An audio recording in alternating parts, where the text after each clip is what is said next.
Hace 46 años se estrelló un avión en las cordilleras andinas. Y no fue un simple accidente. Alrededor de 45 pasajeros iban a bordo a 4.000 metros de altura. De esos pasajeros solo quedaron 16 supervivientes, los cuales se encontraban a 30 grados bajo cero y estuvieron 72 días en esos climas tan adversos. Esta historia es asombrosa, pero básicamente cuando le preguntaban a los supervivientes cómo fue, era realmente rudo. Uno de ellos narra esta historia y dice que uno de los días más difíciles fue el día 13, porque en ese momento el frío estaba demasiado fuerte. Estaba tan frío que entre las personas que vivían allí, entre sus amigos, comenzaron a colocarse uno al lado de otro y extendían sus manos para darse calor. En ese momento, cuando él tenía su mano extendida con su amigo tratando de generarse calor, surge una avalancha que llena todo el fuselaje del avión y por encima del avión, quedando totalmente cubierto. En ese momento de desesperación, las personas que estaban allí comenzaban a correr de un lado a otro. Y este amigo, esa persona que se había quedado con su mano extendida, una persona pasó por encima de él y lo pisó y le quitó 3 dedos de sus manos, quedando tan simplemente con su mano con 2 dedos y totalmente cubierto por la nieve. En medio de esa circunstancia, este superviviente narra que vio su vida en 3 dimensiones. La primera dimensión, veía una perspectiva por encima del avión y veía cómo la avalancha había cubierto todo el avión. La otra perspectiva era una dimensión más cercana donde veía a personas corriendo de un lado a otro. Y la última dimensión que vio fue él cubierto totalmente por la nieve, muerto. En esa circunstancia se hizo varias preguntas. Dijo, ¿qué hago? ¿Salgo allá afuera al frío extremo, al hambre extrema? ¿O me quedo aquí? Resulta que hace unos días habían escuchado por radio que habían suspendido la búsqueda. Y la habían suspendido porque ya no encontraban el avión y los dieron por muerto. Así que él se empezó, ¿salgo afuera o me quedo en este lugar de paz? Se encontraba en un estado de shock, en un estado donde no, tal vez era lo que pensaba, quedarme aquí a morir. En ese momento tiene una visión de su familia y ve la mesa, estaban cenando, todos los platos estaban llenos y el único plato vacío era el de él. Él en ese momento comenzó otra vez como a respirar e intentó con los 2 dedos que le quedaban hacer el esfuerzo por escarbar en la nieve y logró sacar esos 2 dedos. Y resulta que había un amigo justamente allí y cuando ve esto lo saca del lugar. Y cuando lo saca de ese lugar comienza a intentar ayudar a los amigos que tenía al lado. Y el primero empieza a escarbar con sus dedos, luego con los codos y saca a su otro compañero. El siguiente ya estaba muerto. Y durante los restantes días, para poder salir de este lugar, para poder salir de este momento tan difícil, tuvieron que alimentarse de los cadáveres, no de desconocidos, sino de amigos que le daban calor en la noche anterior. Y en ese momento tan difícil, muchas veces nosotros estamos. Hay momentos en la vida en los cuales estamos abatidos por el fracaso, por las dificultades que nos rodean, dificultades económicas, familiares. Estamos abatidos y estamos como bloqueados. Nos encontramos congelados y en medio de esa situación hay una circunstancia que cambia nuestra vida y nos saca del hielo para volver a respirar. Bienvenidos al final de nuestra serie Keep Calm, Mantén la Calma. Mi nombre es Alejandro León y me siento complacido de poder estar hoy aquí con ustedes. Y en la última parte de nuestra serie vamos a estar hablando acerca de mantén la calma y deja que Dios actúe. Hablar acerca de dejar que las cosas fluyan o dejar que Dios actúe es bastante complicado, principalmente si eres alguien controlador. Desde mi infancia soy primogénito, después mi hermanito pequeño, y yo dije, oye, allí ya empecé a mostrar esos índices de querer controlarlo y de querer, bueno, si me mandaban a hacer algo, me llevaba a mi hermanito menor y lo colocaba a hacer las cosas que me mandaban a mí, claro, sin que mi mamá viese. Pero me gustaba el control, es fino tener el control, controlar a las personas, que los otros hagan las cosas a mi manera. Y a mí me encantaba, de hecho, me molestaba mucho cuando yo mandaba a hacer algo y no lo hacían como yo quería que saliera, entonces terminaba haciendo las cosas como yo quería. Y cuando tenemos el control es bastante complicado porque a veces en ese mismo control perdemos la calma. Hay una película que me gusta mucho, se llama Click y es de Adam Sandler. Es muy conocida, de hecho es una película muy especial porque se le entrega al personaje la capacidad de poder controlar su vida por medio de un control remoto. Y una de las escenas que me da mucha risa es que su esposa le está gritando y tal, y entonces él comienza como a bajarle volumen, y no dice nada, entonces es demasiado cómico porque yo quisiera tener un control así cuando me está regañando algo. Sería excelente. Y no solamente podía hacer eso, sino que podía adelantar las circunstancias cuando estaba aburrido. Ay, no, qué día tan aburrido. Y lo podía adelantar. O cuando estaba pasando por alguna situación difícil, tal vez pudiese, oye, no quiero vivir esto, voy a adelantarlo. Ahora, ¿se imaginan poder tener un control así? ¿Te imaginas lo divertido que sería poder controlar a las personas? Sería lo máximo. A mí me encantaría. ¿Sabes por qué? Porque pudiese, cuando voy a comprar, vamos al centro comercial y está una mujer contigo y va y ven, ay, mira, espérame aquí que voy a ver una tienda y tal y no sé qué, pudiese adelantarlo todo el tiempo que dura en la tienda, las 2 horas, para comprar de 5 cosas que ve, se lleva una, Sería lo máximo poder hacer esto. Pero básicamente el control no solo queda aquí. Muchas veces tratamos de llevar este control, que es personal, a distintos ambientes de nuestra vida. Queremos controlar a nuestros hijos, queremos controlar a nuestros amigos, queremos controlar lo que nos rodea y queremos controlarlo inclusive a nosotros mismos.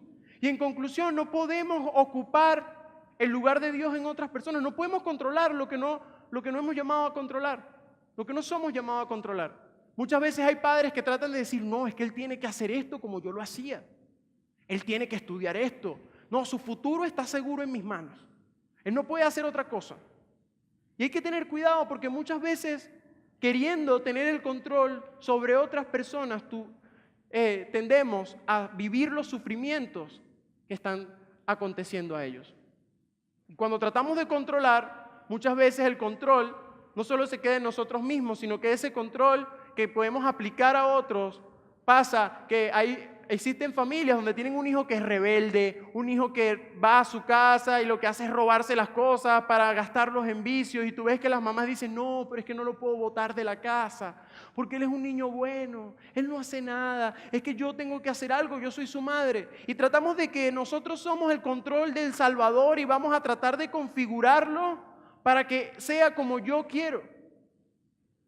Y no solamente nos quedamos allí, también nos involucramos en problemas porque tratamos de tener el control de Salvador y vamos a salvar a Raimundo y todo el mundo. Y lo cierto es que es una total mentira. Es una total mentira porque creamos la incomodidad que tiene una persona, nos la va a transmitir a nosotros. Y muchas veces también tenemos un control que es el de la culpa. Y tratamos de, no, voy a controlar mis emociones. Y te das cuenta que no eres suficiente para poder ni siquiera controlar tu vida. No podemos ocupar el lugar de Dios en la vida de otras personas. Y tampoco podemos ocupar el lugar de Dios en nuestra vida. Hoy quisiera narrarles una historia que me ha hecho reflexionar mucho. Cuando vamos a la Biblia, esta historia trata sobre Jesús. Los que no conocen a Jesús, Jesús es un personaje maravilloso, famoso, sanaba enfermos. Y en esa época donde narra esta historia estaba en su apogeo. Jesús era de lo mejor para las personas. Las personas los estaban recibiendo con un amor, con una pasión por lo que Él hacía. Pero a medida que pasó el tiempo, comenzaron esas mismas personas que lo amaban, que lo adulaban, lo empezaron a acusar. Le decían, no, este es un falso, nos está mintiendo, Él no es ningún salvador. Y cayeron en ese estado, tanto así que lo apresaron y lo mandaron a ser crucificado. Estaban pidiendo su muerte. Y en ese trayecto, en esa narrativa de la Biblia, cuando Jesús está yendo a ser sentenciado, surge una historia que es muy sutil. Es muy sutil en la Biblia porque no nos da muchos detalles. Y es acerca de un personaje. Y este personaje se llamaba Barrabás.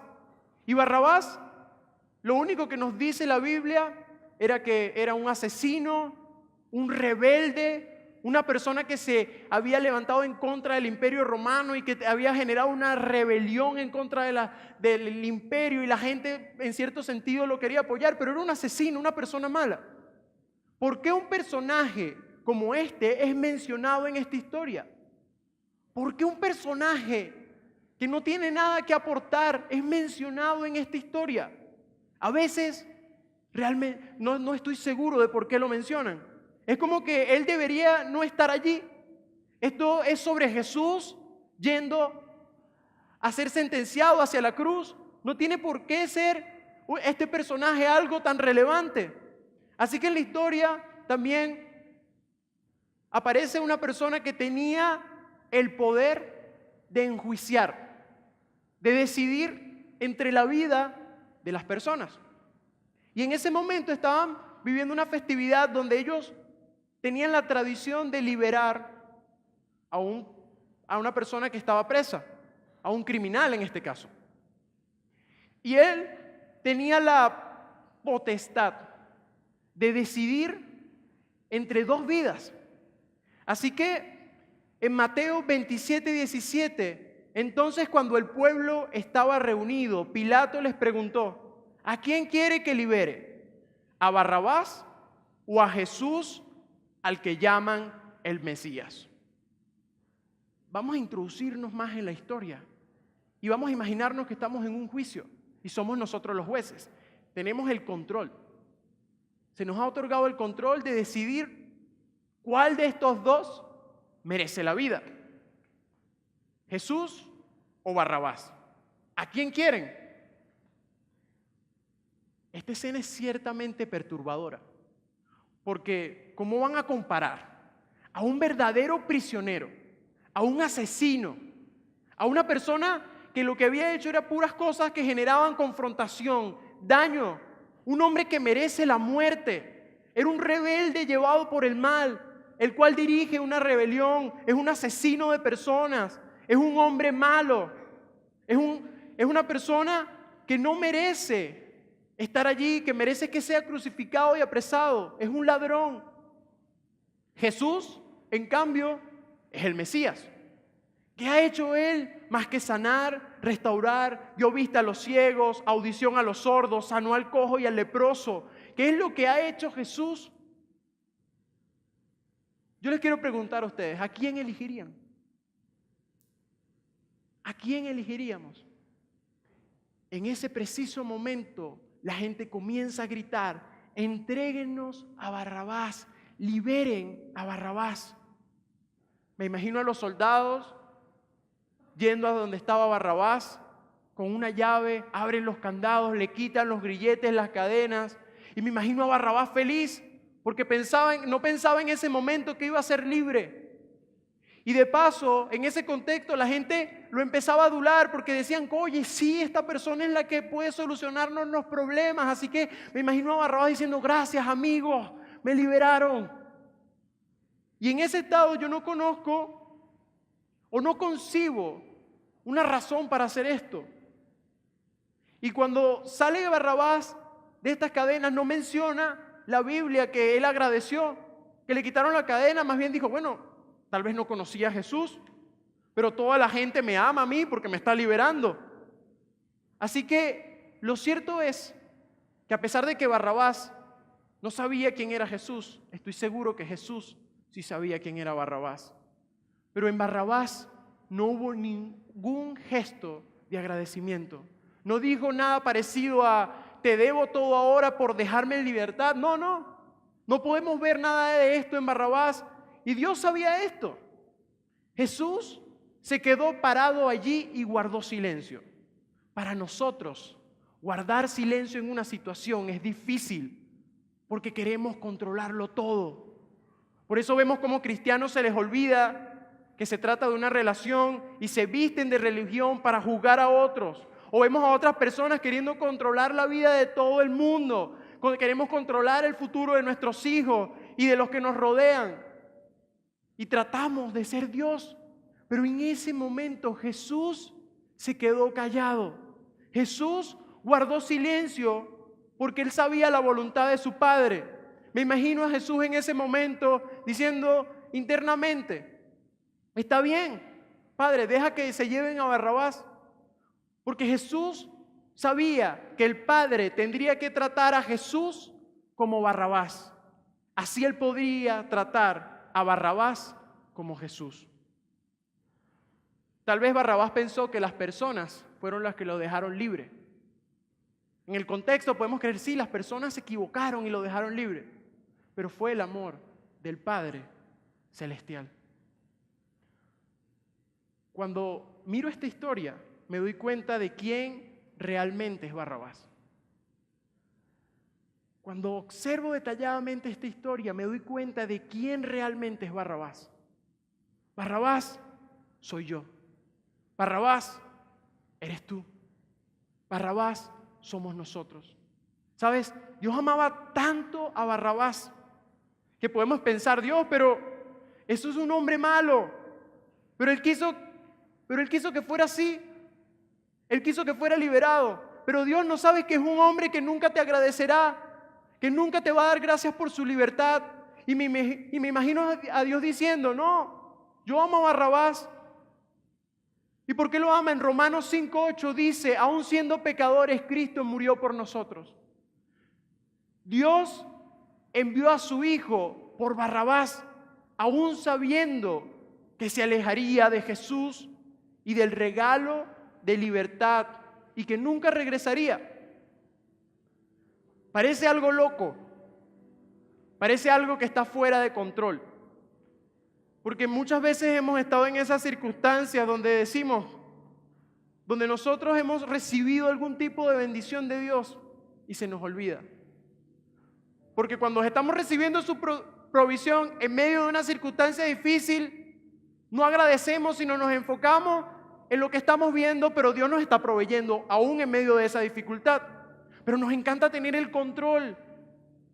Nos encanta tener el control de nuestra circunstancia. Queremos tener el control de las personas que nos rodean. Y cuando sentimos que no es suficiente, cuando se va de control, comenzamos a criticar. Existen personas que pueden creer que esto es una locura. Hay personas que son como Barrabás, obtienen la libertad, pero se les olvida quién se las dio. Otros son como las personas que se encontraban gritando y acusando, tratando de que hicieran lo que querían y llevando a las otras personas a actuar de mala manera. Otras, a diferencia, pueden ser como las personas que no estaban de acuerdo con la situación y tenían una crítica interna de lo que estaba pensando y terminan decepcionados porque el Jesús que ellos pensaban que los iba a salvar se quedó callado y prefirieron un asesino. Por esto, en esa situación Jesús vivió y estuvo en un total silencio. Por ello estas personas, al ver esto, pensaron, tal vez, qué decepción. En la persona que confié me está fallando. No está haciendo lo que yo quiero. No está, el futuro que yo quiero para él no lo está cumpliendo. Y comienzas a preguntarte, ¿qué es esto? ¿Qué está pasando? Y allí, cuando uno pierde el control, comienza el miedo. Y comienzas a tener un diálogo interno que te dice, estás aprisionado, te sientes con el poder de la tentación en tu vida, te sientes que ya no puedes más, te sientes que tu sufrimiento es muy grande, que tu culpa es muy grande, que el que creía que iba a ser tu salvador se quedó callado, o la persona que tú lo ayudaste nunca te agradeció, o tus expectativas sobre tu nación se salieron de control y ya no sabes qué hacer. Y en ese momento hay otra voz que te dice, porque se contrarresta todo y empieza, no, pero sí puedo pensar positivamente, pero viene la otra voz que te dice, no, no lo harás, no vencerás, no triunfarás, no serás una estadística más, no hay respuesta contigo. Tu matrimonio, tu bondad, tu disciplina, tu devoción no van a salvarlo. Y no vas a poder salvar a tus hijos. Pero lo cierto es que no se trata de lo que podamos hacer, ni de lo que podamos hacer. No se trata de lo que pueda hacer. Se trata de lo que Dios puede hacer. Solo hay uno solo que puede tomar el control de nuestra vida. Y fue el que tomó el lugar. Y es el que permaneció callado en la plataforma con Pilato. Fue el que dijo, sí, internamente liberen a Barrabás, tómenme a mí. Nunca podremos ocupar el lugar de Dios. Nunca podremos ocupar el lugar de Jesús. Muchos cristianos dicen, no, es que yo puedo ayudar a esa persona a cambiar. Yo puedo salvar a esa persona. Pues déjame decirte que nosotros no podemos salvar a nadie. Podemos motivar a que esa persona cambie, pero no podemos salvarlo. Eso le corresponde a Dios, porque nosotros no estaríamos dispuestos a eso, porque perderíamos el control. ¿Y te imaginas en ese momento que te das cuenta de que no puedes tener el control de tu vida, que no puedes tener el control de tu país, que no puedes tener el control de los que te rodean, y comienzas a decir, oye, en realidad Jesús no merece eso? Y te imaginas que tú eres como Barrabás y te están quitando esas cadenas, y dices, no, yo soy el que merece esto, yo tengo la culpa, yo tengo la vergüenza, yo merezco las consecuencias, yo las merezco. Parece como si Jesús volteara a verme y me dice, no, hijo, déjame esto a mí. No, hijo, déjame esto a mí. Y vemos como una mano en el cuerpo que estaba batido en esa nieve puede ayudarlo y sacarlo y comenzar a respirar.